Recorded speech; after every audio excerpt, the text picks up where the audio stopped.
Live from the Business RadioX studio inside Renaissance Bank, the bank that specializes in understanding you. It's time for North Fulton Business Radio. Hello again, everyone. Welcome to another edition of North Fulton Business Radio. I'm John Ray, and folks, we are broadcasting from inside Renaissance Bank in beautiful Alpharetta, and it is beautiful today. It's Chamber of Commerce weather, as a matter of fact. Folks, if you are tired of the soul-crushing, spirit-sucking experience that you're having at your mega bank, and you know what I mean by that, they don't want to talk to you if they don't have to. That's not the way it works at Renaissance. And this is what I hear from the clients that I refer to Renaissance. What they come back and tell me is thank you first. And second, they tell me Renaissance is big enough to handle pretty much any need that you can throw at them, but they're small enough to deliver their services in a personal way. Now, that's a magic combination that you may want to take advantage of if you are at one of those bigger banks. Go to renaissancebank.com, find one of their local offices, some 200 around the Southeast. Give them a call. I think you'll be glad you did. Renaissance Bank, understanding you, member FDIC. Now I want to welcome my friend Kristine Stevenson. Kristine is with Proverbs 1616 LLC. That's the name of her company. She's also the author of the book, How to Avoid Trouble with the IRS. That's pretty straightforward, isn't it, Kristine? That's perfect. Welcome. So it's great to have you here. Thank you. It's wonderful to be here. I'm honored to be here, truly, in this studio with you. I am honored to have you here. Talk about your work. How are you serving folks through your company, Proverbs 1616? First of all, why don't you explain the reasoning behind the name of your company? The reasoning behind it? Yeah, yes. Which was wonderful. Thank you. I help people solve their money issues. Mm-hmm. Specifically their IRS issues. That's my forte. And over the several years that I've been doing this, I've realized there's a lack of knowledge and understanding of what people need to do with their money. And if they have that, then their money becomes a real tool in their toolkit.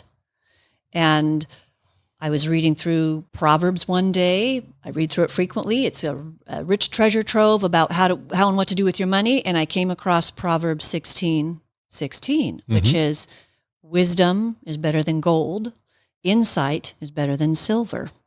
So knowledge is better, more powerful than money. And I thought, this is it.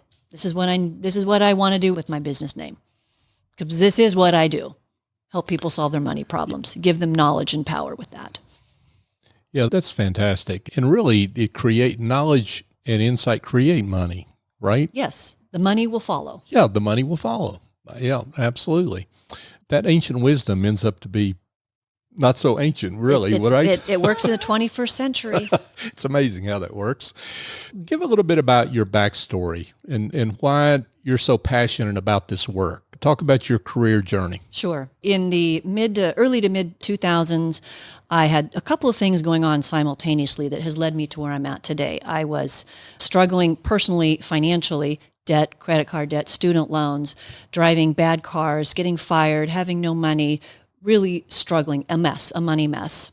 And that was going on when I entered my work with the IRS. So I spent 6.5 years at the IRS helping people solve their IRS problems, in addition to helping me solve my problems, taking the bull by the horns and working my way out of debt and getting good with money. So when I was at the IRS, I was able to help business owners in great capacity because about half of my time there, I was on the phone answering calls from people that had gotten letters from the IRS, many of whom were small business, self-employed, Schedule C filers. They could have been your customers for all I know. Mm-hmm. And that's what I am now. I'm a Schedule C filer, an LLC. And so I spent a lot of time helping them after the fact, which is a little bit unfortunate because there's not so much you can do after the fact. But I was doing that work and getting out of my own situation. And then about 2018, big pivot in life, I decided, you know what? I have all this knowledge and experience personally and helping people with their IRS stuff from my time at the IRS. I decided I'm going to start 2 businesses, part-time, right out of my house. I'm going to be a finance coach and help people work through their money mess, just like I got out of mine. And I'm going to help people solve their IRS problems because I had earned my enrolled agent credential, my EA. And so now I can help any business, any person, anywhere in the country solve their problem. And I started doing that work.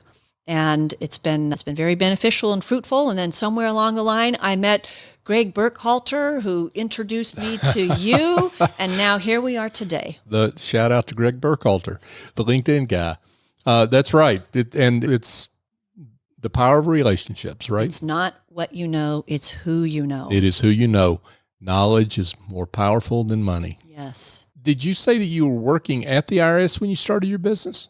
No, I had left the IRS. The Okay. IRS is yes, and actually that's an interesting little side point. Okay. The IRS is very particular about not letting you have another job, side hustle, or gig. Okay. So That's what I would think, but I misunderstood what you thank said. you for clarifying Okay, that. cool. You started this business on the side, and I've known you for a while. You've grown significantly, which what that tells me is, number one, you're good. Number two is a lot of people have problems.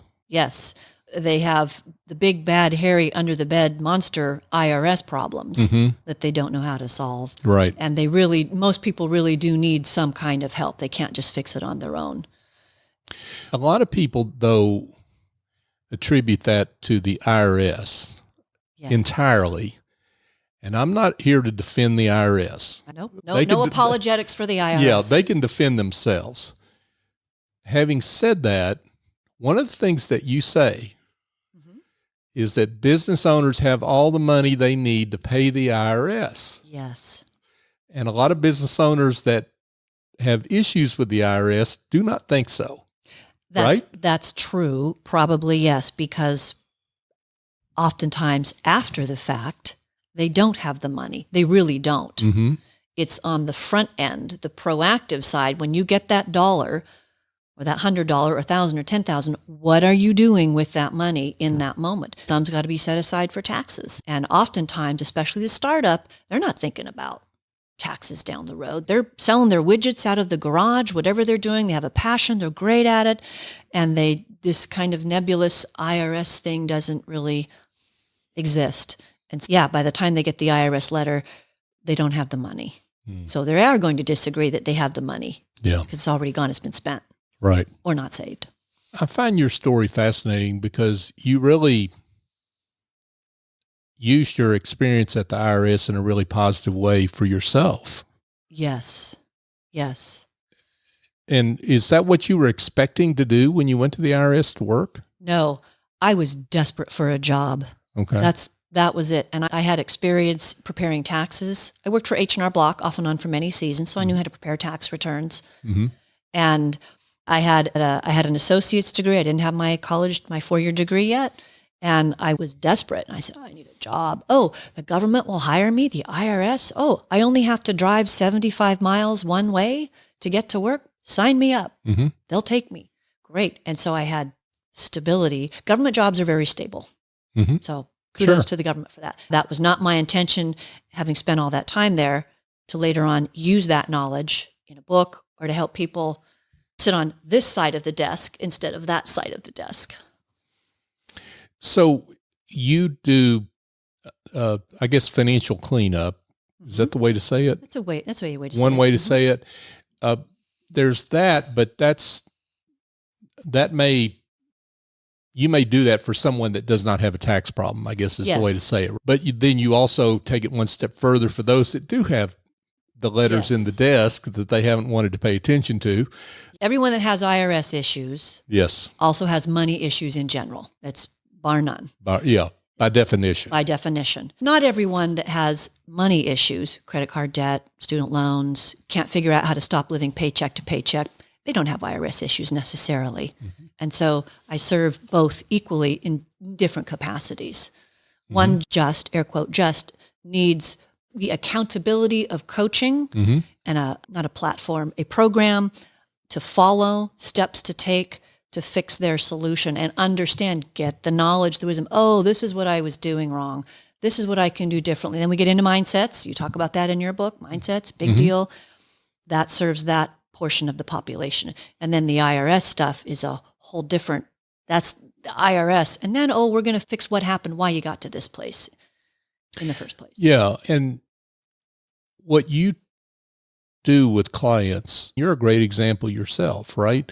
That these principles in just how to handle your business finances, you don't get taught these principles in most places. Now, that's changing in some of the entrepreneurial startup centers and incubators that we have, but a lot of folks never got that before they started their business. In the old days, we had home ec in high school. Right. And if you didn't have home ec, then you were in shop. Right. So I was in the home ec part. The shop guys were, I don't know about them. Yeah, right. But that was the financial education we got in high school. And here's the thing. So you go off to college, get a business degree. I've spoken at business college entrepreneur groups. And they're all about starting their business and the logo and the marketing and which is great and very important. I come in and I talk about some of these things. Show of hands here. Who has an EIN? What's an EIN? Who knows what one is, Who knows right? what one is? Yeah. And do you need one? And so these basic things, even in business school, they're not being taught that. Mm-hmm. And it's a very important element in addition to learning all of the marketing and cash flow statements and things like that. For those that don't know what an EIN is, and there are some out there that are listening, what is an EIN? And why is it by definition that you have to have one if you're in business? Yes. So an EIN is an employer identification number. It's free on the IRS website. It takes about 10 minutes to get it. And an EIN is very important for several reasons. First of all, you need to open a business, bank, and savings account. And this bank that we're sitting in would be a great example of some place to come to open a business bank, a business checking and savings account. So you need an EIN for that, number one. You also need an EIN to protect your social security number. People don't think about that too often. If you're going into business for yourself and you're going to hire someone out to do business, they're going to say, give me your tax ID number. And if you don't have an EIN, you have to give them your social because they want to give you a 1099 form at the end of the year. Right. So do you want to give your social out along with your address and other identifiable pieces of information? Don't do that. Give them your EIN. Your EIN makes you look more professional. It's like the difference between using Gmail and Hotmail. Nothing wrong with Hotmail, but it's not as professional as Gmail. And some banks, depending on the bank, they may require an EIN, right? Most do for a business account. You can open an account with your social security number and call it a business account and truly make it act like a business account. By definition, it may not meet the criteria of what a bank would call a business account, but a financial institution wants an EIN. I don't want to harp on this, but it's I think in just another factor in, again, I know you well. It's another factor in why your business has done so well because you went through what you went through personally. You bring a lot of empathy and to the table here, right? A lot for those that come to you because folks come to you scared, ashamed, lots of self-recrimination. Self-recrimination. Guilt. And plus their spouses all over them, probably, right? Yes. I could tell you some horror stories about, we're what? We owe the IRS $100,000. Yeah. Didn't know. And so I have a no judgment zone.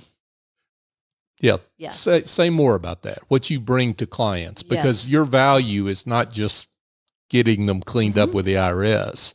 It's how you do it. Yes. And I frequently, when I meet with people, it's always an hour to begin with. We're having a conversation. I'm asking questions, finding out what's happened, and more importantly, why it's happened. Okay, how are some ways that we can help you, get past this and clean this up, whether it's IRS related or finances related. And I'll ask penetrating questions very quickly in a scope of not knowing someone. People are very open and honest. I have a trustworthy vibe. I'm very, what is what you get, very straightforward. And I think that resonates with people, and they open up and they tell me things. And oftentimes they'll say, wow, this was like a therapy session. Wow. To talk about the money, whatever the money stuff is. I hear that a lot. And that's a great thing to bring to people. So the name of your book is How to Avoid Trouble with the IRS. Talk about the impetus to write this book. Why did you do it? So this book came from a couple of different places, but really, I belong to a network of Dave Ramsey coaches. I myself am a Ramsey preferred coach, and I belong to this network. And it's on a social page, and a lot of new coaches coming through training. They're all new business owners. They were asking the same questions over and over. What's an EIN? Do I need to form an LLC? What about the IRS? Do I need to pay them some tax? Or just these same questions over and over. And a lot of these same things I heard when I was at the IRS as well. And so I thought, I know this stuff inside out, the basic stuff. I'm not super complicated, high level, none of that. I'm very basic, straightforward, do these things. And I decided I could write a book. And I enjoy writing, fairly good at it. And bloop, out came the book. And many coaches in the Ramsey network have complimented me on it, and they buy it for their own clients. It's really wonderful. It's very gratifying that it does help people quite a bit. Okay, so Kristine, you found issues among those coaches, though, right? Yes. Those Dave Ramsey coaches. Yes. Now let's remember who Dave Ramsey is. Yes. He's a financial management guru, I guess is the way you might want to put it, for personal finance guru. And all these coaches that are implementing his way of thinking with their clients, his right? methodology. With their clients have their issues. Yes. They're all new business owners coming out of this great program, this training program, to go and help others.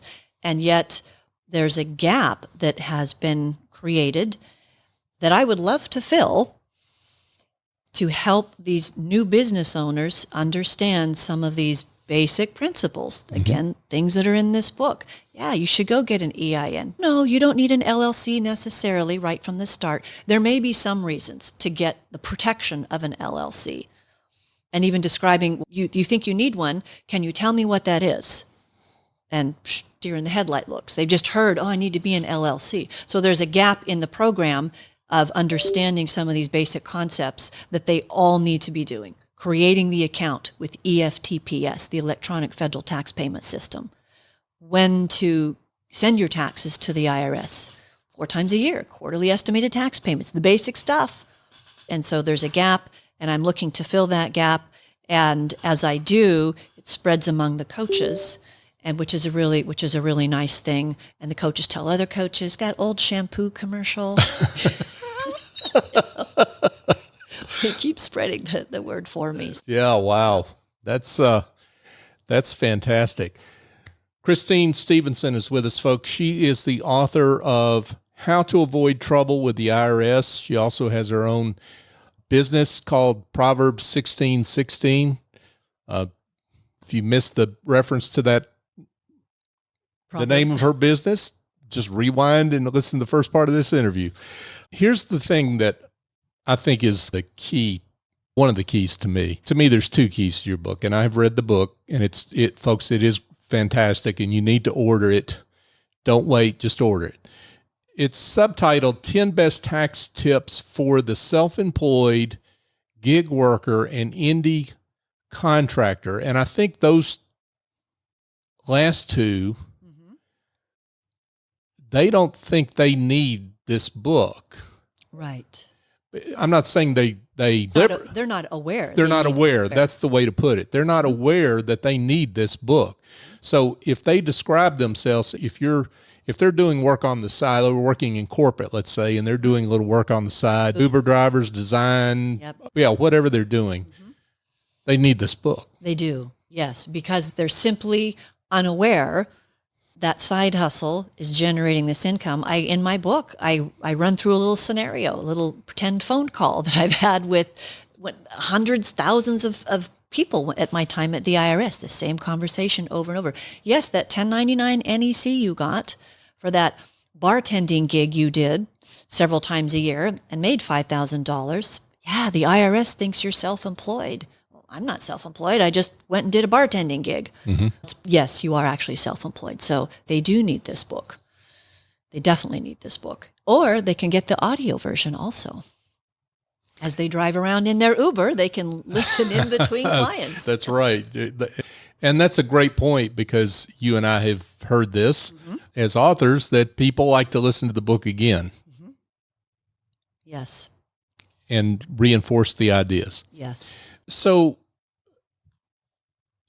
the way this is written, the 10 best tax tips, that was the other point I was going to get to. This is written in a way, it's a rather short book, 90 some pages, almost 100 pages, little over 100 pages. And each chapter, therefore, is roughly 10 pages. Not really. Even that. Not some even chapters that. are 4 pages. And each one is a tip. Mm-hmm. Yeah, on how to avoid whatever problem that you're addressing in that chapter. Yes, yes. And the best tip, if you do nothing from this book, if the only thing that you do, the number one tip is open a business checking account. If more business owners did that, it would save them oodles of heartache and trouble down the line, because so many people, they'll start their businesses and they're making money and it's great, and all that money is going into their personal bank account. And that's commingling. Mm-hmm. And the IRS frowns on that. There's a whole big section in one of the Internal Revenue Manuals for exam. They look for this. If they catch a whiff of, we think they're commingling, you're going to go down a whole different route with the IRS. And now you have to give them your bank statement. So think about this for a minute. If the IRS is auditing you, even by a letter, a correspondence exam, and they say, John, send us your bank statements. And you're going to have a little uh-oh moment, because there's all your personal as well as your business. Now, do you really want the IRS looking at your personal transactions and diving deep? And the correct answer is no. Yes. Open that business bank account, because if you don't, it just leads to more heartache and trouble down the road. And I'm happy to give a couple of stories about that. And Please. How that, let's hear that them. can work. One of my very first clients owed $500,000 to the IRS, plumber, sole proprietor. He had been a great plumber, but had been commingling his money. He'd been a plumber 20 years, for decades, literally. And then he meets me, he's getting letters from the IRS, and he was very seriously far down the road. Criminal investigation, Department of Justice was ready to come padlock the doors, serious stuff. Super nice guy, great plumber, revenue officer, was a lovely woman to work with, which they're not all, I can tell you. But the commingling, we had to submit bank statements and justify all these different expenses. This case of water that he bought, was that really for the shop? Or was that for him personally? Right. I mean, that's just a quick example. Sure. But that commingling leads to more and more trouble. So the upshot of all that is he still owes the money. That's never going to go away. His debt will probably die with him. And I was able to work with the revenue officer to get him into what's called currently not collectible status. So he doesn't have to pay that $500,000. It lives there and it continues to get penalties and interest. But much of that could have been avoided or mediated if he simply had separate bank accounts, business and personal. We were talking earlier before we came on the air, Kristine, about the personal milestone issues that get people thinking about how they better get right with the IRS. Yes. Say what those are. Oftentimes, people will not file a tax return for many years, and they're married or not. They have children, and children are growing up, and the kids get into high school, and they want to go off to college. And mom and dad haven't filed a tax return for many years. Now the kid's going off to college, and they want to apply for financial aid. The FAFSA people, they want a copy of 1 or 2 tax returns, prior year tax returns. And all of a sudden, we don't have any tax returns. So now this gums up the process to get financial aid, and just the trickle-down effect from that. Yeah. So kids going off to college, lack of tax returns, can't get financial aid, and all the fallout that comes from that. There are people that haven't filed. I get all the time. I haven't filed tax returns for 10 years. I want to come clean. It's the weight, the guilt, that they know it's a burden hanging around their neck. And then when it comes time to collect Social Security income, they haven't filed any tax returns. There's no report of any wages or any self-employment income on file. Now what are you going to do? There's no security net, and you shouldn't rely on the government as your security net in general, but now you really can't because there's nothing on record because the IRS reports information to the Social Security Administration. Right. And if that's not there, then you can't go retroactively create 20 years worth of income or 25 years worth of income. You're really shooting yourself in the foot. Kristine Stevenson, folks, with that sobering thought. Sobering for the people that have not done that. Wow. Right. Can I speak to if you are in trouble? Yes, of course. That's where I was going next. Okay. So please, bring it on. Great minds. Yes. So an example of the type of work that I can do, that I can help people, had a partnership I was working with a couple years ago, a family partnership, 3 people, and they owned rental homes. And the mom, who was older, was the one that was in charge of all the administrative paperwork, getting that to the CPA to get the tax returns, the partnership returns in on time, and the K-1s out to the partners. That didn't happen for several years.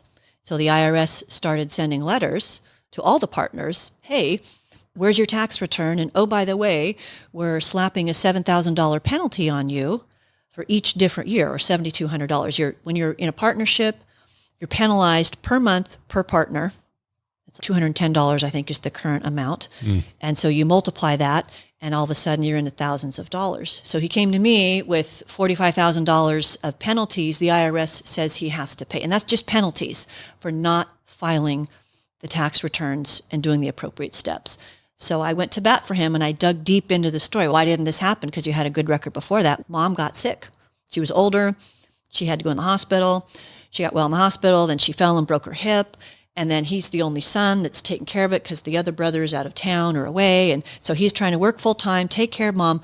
He's not thinking, I need to get my tax returns into the IRS. So I was able to craft a narrative using the Internal Revenue Code, reasonable cause, RC, reasonable cause, which is death, major illness or sickness, acts of God, tornadoes, hurricanes, things like that. Reasonable cause. I built a story to say, hey, can you remove these penalties for all these years?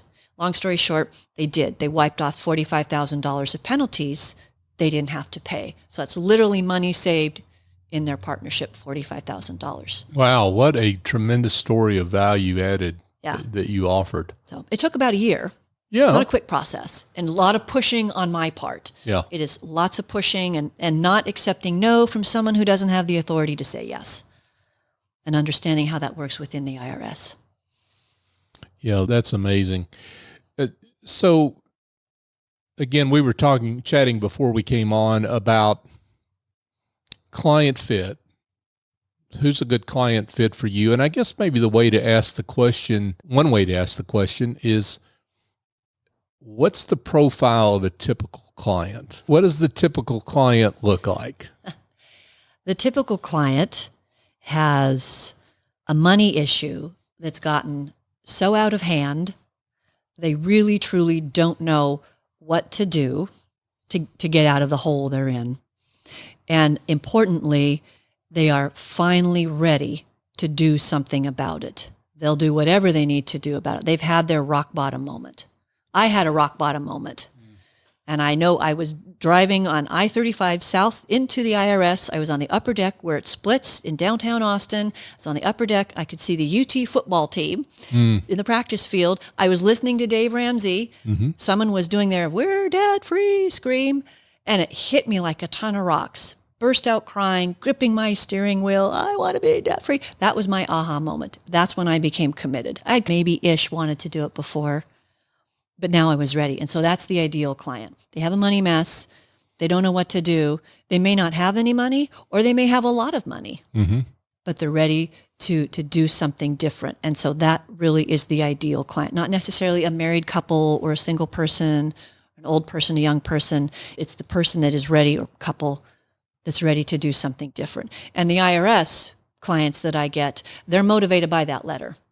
And whether they're an ideal client, I discover that in a conversation, how you're going to have to do something about this. Are you going to work with me? Are you going to make it hard for me to hold teeth and really get information and give me your financials? And by definition, they're already in trouble to one of the worst creditors that you could possibly have. Yes. I can't imagine a worse one. Yeah. They let that go. So I thought, how are they going to work with me? And I have to consider that. And that's a process I've distilled down, and I've gotten better at refining who I take as a client, in part because of your book. Thank you very much. Well, thank you. Generosity Mindset. Yeah. You need to get this book. It helps me a lot. And again, it's refining that process on who is the best client, because not everybody is. Well, and you were mentioning to a specific category, and that is the home service professional. Oh, yes. Yes. Talk about that. Okay. So a very common type of potential client, they're in the construction industry, home services, and they haven't filed a tax return for 5-10 years, so on and so forth. They're paying their crew cash under the table, so they have no history of paying that money out to their employees, who really aren't their employees. They're just technically they're contract workers, and they need my book too. Mm-hmm. So they're not selling widgets out of the garage, but they're building homes, or they're pouring concrete foundations and things like that, doing the electric work. And they come and they want to get right with the IRS. And again, they don't quite know how. And so we have to work through a process and figure out, you really don't need to file 15 years worth of tax returns. What the IRS really wants is 6. So let's see what records you have, what needs to be recreated to the extent possible. And we're not guessing at all. You're trying to be very logical and systematic and as close as accurate as possible, and getting 6 returns in to get right with the IRS. Mm-hmm. And that's, I see that all the time. I've had 12 conversations, basically one a month. We're only 9 or 10 months into the year. Like 1.3 times a month, I have that conversation. Yeah. Wow. You've already mentioned a couple, but success stories.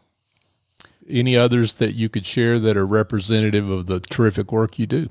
Yes, I have a woman I'm working with in most of not all my clients are in Texas, but a number of them are. But a young lady I'm working with, she is self-employed. When we started, she owed about $25,000, $30,000. And then we got to working together. I reviewed her tax returns. I said, we can fix this. Let me help you out and to fix her tax return, get some information to the IRS, and we dropped it to about $15,000. So we cut it in half. And $15,000 is still a lot for her, but we cut it in half, and now she's on a payment plan. So she knows what she needs to pay every month. So she saved $15,000. I had another small business. They owe the IRS from 2015. They had a $9,000 penalty on them. The IRS sent that to debt collections. And so the debt collector was coming after them for the $9,000. I said, I think you meet criteria for first-time abatement, after I'd looked at their account and this and that. I said, let's do this. Send the debt back to the IRS, which is very counterintuitive. Send the debt back to the IRS. They'll claim it. It'll be active on your account. And then I'm going to call the IRS and I'm going to request first-time abatement, FTA, because you meet these criteria. And I said, it might take a couple months to do all this. And sure enough, we did that. They sent the letter. They got the debt back to the IRS. I watched for it on their account. There it popped up, picked up the phone, and literally it took me a half an hour working with the IRS to say, they meet first-time abatement. I'm requesting FTA. Can you make that happen? Clickety-clack. Within half an hour, they had $9,000 removed. Just like that. So that's a pretty good story. Yeah, that's a wonderful story. Yeah. And just to be clear, everyone's circumstances are different. Yes. We have to say that, right? Facts and circumstances matter. Yes. And so you cannot get abatement. There's no guarantee. There's no guarantee. However, those letters that you're stuffing in your desk, which is typical, right? Yep. People, they just don't want to deal with it. Sometimes they don't even open the envelope, right? Yes. And with those big numbers on them, sometimes there's a way out of that. Yes. Depending on your facts and circumstances. Most people they don't know the technical name, which is offer and compromise, but they just hear on the radio, if you owe the IRS, we'll cut your debt from $100,000 to $10,000. That's what you hear on the radio. That's the offer and compromise. Very few people actually qualify for it. It's very black and white. But if you do, great. Let's use the Internal Revenue Code to your advantage and make it happen. So there's offer and compromise, which can remove tens, hundreds of thousands of dollars potentially. And the other program is the currently not collectible, which I mentioned. That's a status where you don't have to pay, but the debt doesn't go away. So it gives you some reprieve. And I posted about this on LinkedIn last night. People in this area from Hurricane Helene, if they have prior year debt, the IRS is trying to collect, and they can't, now they have all this stuff going on in their life. They need to call the IRS and say, can I request currently not collectible status? I've been through Hurricane Helene and I don't have any money and my life is in the toilet, and the IRS will work with you. I can't guarantee that. They'll work with you. Yeah. I was able to do that for a client of mine in Texas when we had tornadoes come through. She owed $50,000 in payroll tax, which is a big issue. Payroll tax, not paying that. And I was able to get on the phone with the IRS. I actually had to get a manager to say, look, this is not reasonable to expect her to send documentation. Her house has slid off its foundation. It's condemned. She can't get her records. You need to, cut her some slack. And basically they did that. They put her personally and business in this currently not collectible status. So that's another thing. And then the last thing is payment plans. Most people end up in a payment plan of some sort. Yeah. Kristine Stevenson, folks. Her company is Proverbs 1616 LLC. She is the author of the book, How to Avoid Trouble with the IRS. Highly recommend you buy the book. And it doesn't really matter that you have already started your business and have been in business for a while. Right. You may be missing a few things along the way that you should have been doing that Kristine covers in her book. Yes, very true. Yeah. Very true. I talk with plenty of business owners that have been at this for a long time. Yeah. So, Kristine, for those, and I can imagine there aren't plenty of folks that are listening to this that wouldn't want to be in touch, or maybe they want to tell a friend they know that's needs some help to get in touch with you. How can they do that? They can go to my website, proverbs1616.com. A couple of different ways. I have little radio buttons, and you can get on my calendar. You click that button, and it'll take you to my calendar, and you drop in, and I call you. And that's the best way. Reach me by phone at 737-234-0196. And for those that are shy or they just want to own the book, buy the book. Amazon.com. You can get it. If you have an audiobook subscription, get it there. It's on Nook, Spotify, Google Play, Apple. It's on all the audiobook. It's also a Kindle. You can go to Kindle and get it that way. It's out there. And if you do buy my book, thank you very much. And I would love your review on Amazon. Yes, folks, review the book. You'll want to review the book after you buy it. I promise you that. Kristine Stevenson, Proverbs 1616, again, the author of the book, How to Avoid Trouble with the IRS. Kristine, thank you so much for being here. You, John. You're just terrific. I appreciate you. Thank you. Hey, folks, just a couple of quick things before we let you go. We told you about how Renaissance works with their business clients, but here's the other thing. Renaissance is very active in the community, and they have been active here in the last few weeks, supporting the Georgia Alliance for Breast Cancer. A lot of their employees and some of their clients walked along with them in the Georgia 2-day walk, a much better walk than the 3-day walk, which covers a lot more miles and you're sleeping in a tent. The 2-day walk, you're sleeping in a hotel. That's nice. But here's the thing. What they did was raise a bunch of money for a cause, the Georgia Alliance for Breast Cancer, that supports breast health and breast cancer programs throughout the state of Georgia. So that money stays right here in the state of Georgia. GAABC.org is the website. If you are motivated, if you've been touched by this terrible disease in any way, consider a contribution. You'll be sitting right alongside Renaissance Bank, who's a major supporter, both financially and morally, of this terrific cause. So consider gbc.org in your charitable giving. As Kristine mentioned, I have a book out. If you are a solo, small professional services provider and you are having issues with your positioning expressing your value, understanding how clients view your value as a professional, pricing your services. I wrote this book for you. It's called The Generosity Mindset, a journey to business success by raising your confidence, value, and prices. Go to thegenerositymindset.com to learn more and to learn where to buy the book, which is essentially where all fine books are sold. Also, I want to thank you, our listener. We just passed 800 shows on North Fulton Business Radio, and here's the deal. When we started this show, I had no idea we would get to 800. That wasn't even in my head. And one reason we have gotten here is because of your support. Without your support, we wouldn't have gotten to 800 shows because we wouldn't have all the wind at our back that we've had and we've enjoyed. And thank you for that. You continue to like us on social media. You send us great guests. You share the show. If you've heard something here today from Kristine that makes you think, hey, I need to share the show with my friend that needs some help, please do that, because what you're doing as you do that is you're helping us continue to be the voice of business in the North Fulton region and beyond, and live into our mission to support businesses and business owners that don't otherwise have a place to tell their fantastic stories. Thank you for that support. I am grateful to you. So for my guest, Kristine Stevenson, I'm John Ray. Join us next time here on North Fulton Business Radio.